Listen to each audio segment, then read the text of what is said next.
Hey guys, welcome back. I hope you are having an amazing day. Let's get right into the stories. The first one is an entitled people story. I never thought I'd have a stalker, let alone one as deranged as Karen. It all started when I began dating her son, Brad. He seemed nice enough at first, handsome, charming, successful. Our first few dates went well, even though his mom always seemed to coincidentally show up wherever we were. I let it slide, thinking she was just an overprotective parent. Oh, how wrong I was. Things took a turn for the worse one night when Brad invited me over for dinner to meet his family. Right away, Karen got this huge smile on her face and went on and on about how Brad had finally found the perfect girl. She kept making all these suggestive comments about marriage and grandchildren. I awkwardly laughed it off, but Brad seemed really embarrassed. Later, when Brad stepped away for a minute, Karen cornered me. She looked me dead in the eyes and said, "You're going to marry my Bradley, aren't you, dear?" Taken aback, I politely replied that it was too soon to be thinking about that. Well, Karen lost it. She started screaming that I was leading her poor boy on, and that I better not break his heart. At that point, Brad returned and ushered me out of there quickly. That was only the beginning. Karen started showing up everywhere: my apartment, my office, the grocery store. She'd find flimsy excuses to talk to me, all while going on about how Bradley needed a good, devoted wife. The final straw was when she followed me into a lingerie store, loudly announcing to everyone that I was selecting undergarments to seduce her son into marriage. Mortified, I fled the store. That did it. I decided enough was enough. I sat Brad down and gave him an ultimatum. Get your mother under control or we're through. Turns out he was just as fed up with her antics as I was. He agreed to talk to her, though I doubt it did much good. I told him that until she stopped harassing me, he wouldn't be seeing much of me anymore. Well, that must have sent Karen over the edge because her behavior went off the rails. She started calling me non-stop, leaving threatening voicemails if I didn't answer. She'd wait outside my apartment building for hours, convinced I was hiding Bradley inside. She even got my phone number changed without my consent, but the last straw was when I came home one day to find her rummaging through my underwear drawer. I was simultaneously terrified and enraged. This woman had invaded my privacy and made my life a living hell. That's when I decided to take action. I installed security cameras all over my apartment and started documenting every obsessive thing she did. I filed a restraining order and contacted the police, providing them with all the evidence of her deranged stalking. When the cops showed up at her house to issue the restraining order, she went ballistic, started screaming that I was a manipulative you-know-what who had brainwashed her innocent Bradley. She even took a swing at one of the officers. Thankfully, they were able to restrain her without things getting too ugly. Karen ended up being involuntarily committed to a psychiatric facility. Turns out she has some serious mental health issues, and this overprotective mom shtick was just a cover. Honestly, I almost feel bad for her. Almost. Brad and I actually reconnected after some time had passed. He's a great guy who's nothing like his mother. We're taking it very slow this time, and I've made it crystal clear that his mom is to stay far, far away from me if this relationship has any chance of progressing. So far, so good. Brad knows not to bring her up, and Karen is still locked up getting the help she needs. I'm just glad I trusted my instincts. Karen's obsessive behavior could have escalated into something far darker if I hadn't taken action. Ladies, don't ignore red flags just because you want to be polite. And fellas, stand up to your crazy mom if she's ruining your relationship. Stalkers and harassers need to be held accountable. Don't be afraid to speak up and get authorities involved if someone just won't take no for an answer. Your safety comes first. The next one is a pro-revenge story. This just happened. I just finished finals for university and got screwed over. It started in my computer science class a couple of months before today. Projects 3 and 4 were to be group projects. We were assigned a teammate from the class. My teammate, we'll call him Sam, and I decided we'd meet up and work on the project. After discussing what we wanted to do, we found the easiest way would be to work remotely and text each other as we both have very busy schedules. Flash forward to a week before it's due, and Sam has done nothing. I started working on it and was waiting for him to collaborate. He did not. At this point, I said, forget it, and started working on the project. I got 90% of it done in 3 days and left the other 10% to him. He kept saying how sorry he was and that he was busy. Okay, I get it, I'm busy too. You could have put more effort in, but our peer evaluations will reflect that. Well, he does the last 10%, but not correctly, so I go back in and finish it and submit it, thinking I won't have to deal with him again. Wrong. The next week we had an exam. Exams in this class had an in-class portion and an online coding portion, each worth about 50% of the total exam grade. Online portions were released a few days before and were due before midnight on exam day. Well, at 7 p.m. on exam day, I got a text from Sam asking to send an online portion. I ignored it, and he kept texting. It was like he felt entitled to getting my exam. I wasn't about to fail this test or give a leech blood, but this really pissed me off. Then we had Project 4 assigned. It was essentially an extension of Project 3, so we would have the same groups. This project was much harder and way more time-consuming. Knowing Sam's work ethic last time, I came up with a plan. I did minimal work on the project up until the week before it was due. Then I ramped it up, but not enough to complete the project. The day before it was due, I got a text from Sam saying, "I'm sorry, dude, I was super busy with my other project and didn't have time to work on it. Is there anything left to do?" Now, we used an online code editor that works similarly to Google Docs, in that you can see who is looking at the file and where their cursor is. I had seen his periodically throughout the entire last week. He was checking on how I was doing, but not actually helping, so when he asked, "Is there anything left to do?" my response was no. He apologized profusely. He just texted sorry. And I immediately emailed the professor explaining the situation, then proceeded to finish the project. This guy was going down. A couple of hours later, I got an email back from my professor. Just as I thought, Sam had submitted the incomplete code, each partner submitted separately, as his own. My prof was very understanding and replied with this: "The submission Sam put up was not fully featured or particularly well working, so he did not receive many points. I was unaware who did what, though, and as it seems to be your work, his grade will reflect that. His failures are his own." Justice served, Mother Ducker. I got another text from Sam today, asking me what I got on the project. Telling him that I got an A was the most satisfying thing ever. The next one is a petty revenge story. I used to work for a small delivery company, and I had to deal with the organization of the delivery runs. It was a time-based operation, and I was constantly up against it. We had gotten a new system that only I was trained up to use at the time, and it took me a while to get everything sorted. This girl had gone for the same position as me, but obviously never got it. When the delivery runs were being printed, she offered to check them over, but any slight mistake, I mean even a typo, was loudly broadcast to the whole office. Another mistake! Her boyfriend worked there also, and the two of them would laugh among themselves. It was all brought on by petty jealousy. She had been there longer, but I got the promotion, and she didn't like that. Now I know how hard I had to work in order to keep on top of things, but she didn't. I would spend any free minute doing prep work, because if you started a new day without doing any, you were going to fall behind. And in the transport industry, this can lead to losing contracts over late deliveries.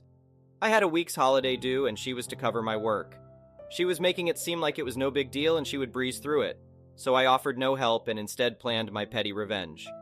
I left work on the Friday and told my workmate, who was and still is a good friend of mine, that I had done no prep whatsoever.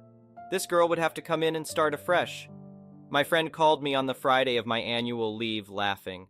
Apparently, my colleague had to get her boyfriend over to help her, and the both of them were stressing all day and not getting the work finished until 22 o'clock every day. Not good at all for a small transport company. Monday morning came, and I was called into the managing director's office. It was a small company, and his office was down the hall. I didn't know what to expect, and was getting myself prepped for defending myself. He looked over at me and said, "I owe you an apology." I had no idea the amount of work that was involved. After our chat, I congenially asked my colleague how she got on in my absence, and her face was priceless. Petty, yes. Worth it? Definitely. The next one is a malicious compliance story. Background. Some years back at the start of my career, I worked in insurance. My team was new, and our boss, let's call her Alice, was very ambitious. She had started off as a team lead managing a similar team to ours, and through spending most of her time networking, bootlicking, and making herself the center of important high-visibility projects, she had managed to score a promotion to manager, and was given our team along with her old one. This was very unusual since she should have gotten 2 team lead positions to run said teams, but that's how it had worked out. She had already been disinclined to pay much attention to the actual work even before her promotion, as we basically barely ever saw her. Her ambitions hadn't stopped at her current achievements. so she was always busy trying to keep climbing the corporate ladder. So that the teams could actually run, she picked the two most ambitious people from each team and made them do her job with no promotion or pay increase. I was that person from my team. For about a year, I trained my colleagues, handled payment authorizations through a roundabout way to circumvent company policy, which said I absolutely wasn't allowed to do that, handled disputes within the team, checked over and corrected other people's work, etc. Our company had a policy that once a year we had a skip level one-to-one with our boss's boss. At that meeting, I brought up how unnatural our situation was. The senior manager replied that she hadn't known myself, and the person from the other team were doing so much, and agreed that the structure should be reverted to how it's supposed to be. Indeed, a couple of weeks later, internal postings for the two team lead positions got posted on the company intranet. Fast forward a month or so, and Alice has gathered the teams to make an announcement. The person who had been doing the team lead job from the other team was being made into one officially. In our team, a girl we'll call Jane was getting it. Now I wasn't the only one flabbergasted. Both teams were extremely confused, and several people even voiced that confusion. I didn't know this at the time and only became aware during my eventual exit interview, but Alice had not liked that I'd gone over her head, even if she'd benefited from it ultimately. So in retaliation, she'd given the actual position I'd been doing up until that point to someone else. In a one-to-one meeting with her later when I brought the subject up, she got angry and said, "Just do your job, stop acting like you're important." The malicious compliance. Remember how I said Alice was too busy to ever do her actual job? She paid attention to none of it, including individual team performance. Jane had only been picked because she'd been part of Alice's old team originally, and was perceived as loyal to Alice. We'd needed someone to do the really boring data entry parts of the job, which nobody else wanted to do, and the other team had recommended her. I guess we should have been suspicious at that point as to why they were so eager, but Alice had approved it. As it turned out, they'd wanted rid of her because Jane was unintelligent. I'm not using that as an insult, but as a descriptor. She was genuinely very unintelligent and struggled with anything beyond very basic data entry tasks. When she was made to do anything harder, she'd generally make a complete mess of it. And now she had to actually run an entire team, train people, approve payments, check other people's work, and so on. All while she herself struggled with anything more complicated than transferring numbers from one system into another. I honestly don't believe Alice was aware of how big of a blunder she'd made here. She just picked someone she thought of as loyal. Of course, Jane tried to have me basically babysit every action she took, but I was having none of it. I was going to do my own job and nothing else since I wasn't important. For context for our US friends, we all had contracts with detailed job descriptions, and in my country, you can't just fire people for no reason. And refusal to do work that's not in the job description is certainly not considered proper cause. I was just a regular employee. None of the management functions I'd been performing up till then were my actual job. The fallout. The team crashed hard over the next 3 months. Complaints went from less than 5 a month to over 20 on average. A lot of incorrect payments were going out. A huge backlog of cases was piling up. Nobody else on the team wanted to help Jane because they knew they'd just end up having to do her job for her with no benefit. The funniest thing was, Alice barely had an inkling there was a problem beyond me being uncooperative, which she was pretty vindictive about, because she was busy advancing her career, and Jane didn't want to admit how hopelessly out of her depth she was. Things came to a head when the quarterly reports caused alarm bells to ring amongst the leadership team. An internal audit was organized, and a lot of the mistakes that had gone through and a whole bunch of leakage were uncovered. Alice had to go explain herself as to why our performance was suddenly so terrible. At this point, she'd finally realized she should have paid more attention to the situation, but unbeknownst to even her, it was too late. Everything from here on is hearsay. I learned it from a friend who was a team lead of a completely different team, so take it with a grain of salt. Apparently, there had been talks about outsourcing teams to India. However, Alice's boss, the one who opened the team lead positions, had been staunchly against it, since it would diminish her fiefdom. The proponents of the outsourcing managed to use our team's horrible quarterly results to justify using the two teams under Alice as a pilot for the outsourcing program. Quite literally the next day after I'd accepted a position in a different company and was planning on giving notice, we were gathered and informed our teams would be shuttered in 4 months, and that we'd be training our replacements in India during that period. I heard from colleagues who stayed till the end that Alice was not offered another position after her teams were made redundant. Not surprising, really. Open manager positions and new teams didn't exactly grow on trees.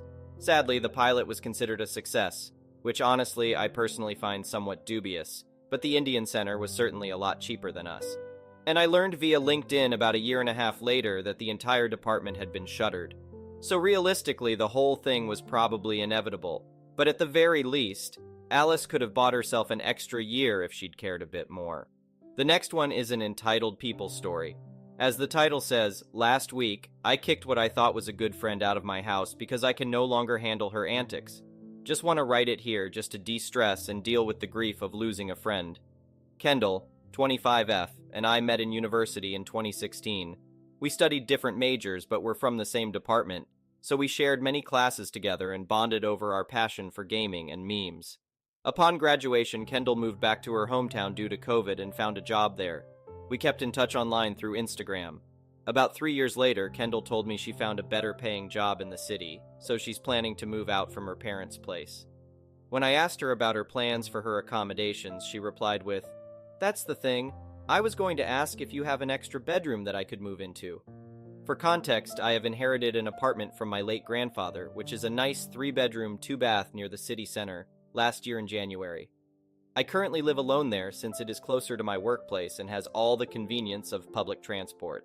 After some thinking, I thought that there's no harm in living with Kendall since I considered us as close friends. We discussed the terms and, of course, the rent. A week later, Kendall moved into my apartment. It was great at first. My home felt more lively than usual, and the thought of going home to a close friend warmed my heart and gave me a sense of security. Things were okay for a while, and then things went downhill super quick. Kendall started complaining about many things at home, her work, her savings, and how she feels homesick. At first, I was very accommodating, thinking maybe she just needs time to get used to the city life. I offered as much help as I can, even to the point of if she's low on money, I don't mind waiving a month's rent if it meant I could help her achieve financial stability. I taught her how I save money, how I live off with my then low salary with several commitments like my car, my dog, and a student loan. I grew up where my parents expect me to be independent, so I told her things I do when I'm low on cash, how to get freelance jobs, etc. But she always seems to have excuses for every suggestion I have. Finding a freelance job is too hard, or how she couldn't let go of her premium junk food, that she isn't willing to cook or meal prep, and I eventually decided to leave it as it is. And after 2 months of living together, I realized Kendall started treating me as some kind of competition. She would constantly ask me things like how much money I make a month, how many job hoppings did that take. Anything that she thinks she's better than me, she'll definitely pop that question. She boasts about how she is loyal to her shashti-paying company, and how I would never be able to move up the corporate ladder as she called me an industry frog. She once snooped my savings balance and asked how TF did I have so much saved up with commitments, etc. Mind you, she didn't have a lot of commitments since her parents paid off her student loans and fully paid off a brand new car for her. And maybe I should stop collecting rent from her. I got mad and told her if she isn't happy living with me, maybe she should move out. Cue crocodile tears as she said it was a joke. I didn't have to take her seriously. She begged for forgiveness and promised to never snoop my personal items and details again. I let it go once, but she kept bringing things up like, "Well, you have the cash and a credit card," every time I told her I'd rather stay home because I no longer have the budget to go out and have fun. Comments like these became more frequent when I got a new job 6 months ago. On top of that, she doesn't clean up after herself, tried to flirt with my boyfriend, and at times parked in my parking space when our initial agreement was that she has to find her own parking space if she's moving in with her own car because my apartment only has one parking lot per unit. The straw that broke the camel's back was when I caught her kicking my dog in his abdomen when I got home from work. I yelled at her and rushed to check my dog. Luckily, he was fine, but I still rushed him to the vet for safety measures. I got home, and she sneered that it was just a dog, and as a friend, I shouldn't treat her like that. I asked why she'd kicked my dog, and she didn't answer me. She shrugged and tried to escape into her room. At this point, it was already about a year since Kendall moved in with me. I lost my cool and told her off, bringing up her problems and how I tried to be nice and accommodating. Then I told her I'm giving her a week to move out and that from then on, I'd rather we keep our relationship casual or we don't ever talk at all. Kendall cried and begged me not to kick her out, but soon it turned into her screaming back at me, calling me a bad friend because apparently, in her words, I didn't tell her off on how badly she was behaving. Like WTF? There was a lot of back and forth, which I don't remember what I said, but I remember eventually calling her an entitled brat. She cried again, saying it was uncalled for, and stormed off to her room. The next day, I was bombarded with texts from other uni friends, some calling me selfish, and others sympathized with me. Apparently, Kendall posted our argument on Facebook and Instagram, painting me to be the bad guy. I was upset at first, but I decided that after Kendall moved out, we would no longer be friends, as well as those who took her side of the story and condemned me. Last week, Kendall left, and I've changed the locks on my apartment. I curled up in bed and cried myself out, probably from the sadness of losing a friend, or maybe I am finally letting out all the frustrations. I am definitely still grieving about this loss of a friend, as I've had many good times with Kendall. For now, I want to focus on myself, and hopefully I eventually get over this. Thank you for watching. I would really appreciate it if you could like the video and subscribe to our channel if you haven't already. We'll see you again tomorrow.